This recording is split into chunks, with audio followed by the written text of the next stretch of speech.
Chapter 6, The Founder's Maze. Friday, September 16th. 8 years, 2 months, 11 days. It started with a map. Not a real one. No parchment, no compass, no ink. Just whispers, fragments, ghost directions passed between students in broom closets, written behind bathroom mirrors, and scratched under library tables. The Founder's Maze. Older than the school, built under the east wing, carved through chalkstone and panic. A test, they said. A punishment, others insisted. The original Kingmaker's riddle. Most students didn't believe it existed. But Sabine did. Of course she did. She found a clue pressed between the pages of a forbidden book on diplomacy. The king who walks forward must first turn back.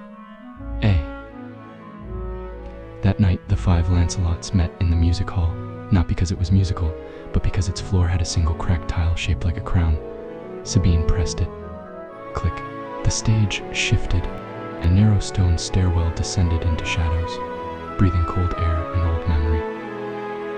They moved in silence. Noor led the way, lantern in hand, brave and barefoot. She said boots made too much noise, and Noor liked to hear her own danger. Sabine followed, fingers brushing each wall. Her eyes scanned for traps, patterns, tricks. Hugo carried snacks, obviously. Lysander hummed, not out of fear, but out of habit. He whistled when things got interesting. William was last, not because he feared the dark, but because he'd learned to watch it.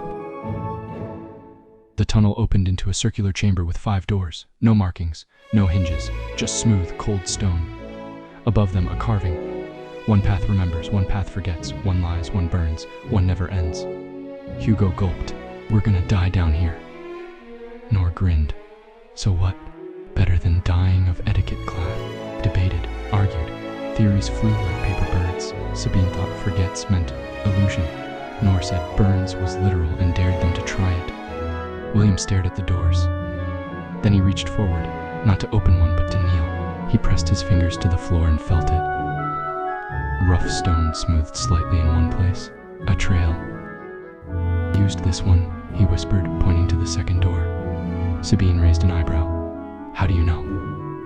He stood. Because I would have picked the same. They chose the second door.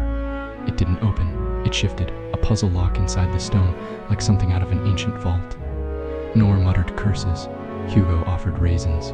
Lysander leaned close and murmured a riddle to simply placed his palm in the center. There was a moment. A silence. Then the door sighed open, as if tired of being alone. The maze was alive. Twisting walls. Rooms that changed size when you blinked. A hallway where your reflection walked toward you instead of away.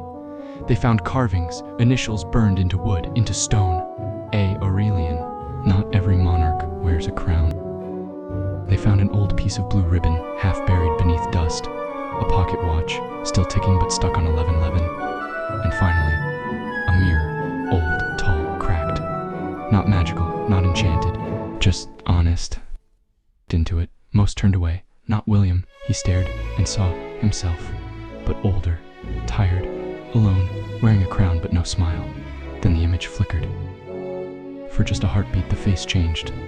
Not his, Aurelian's. And he whispered something. Don't let them choose for you. Then the mirror shattered.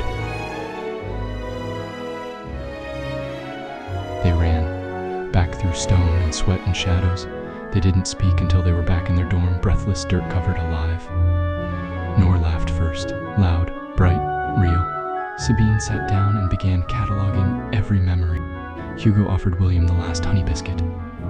Lysander raised an eyebrow. Well, that was dramatic. William said nothing, just looked at the wooden lion on his desk. It didn't look like much, but neither had Aurelian.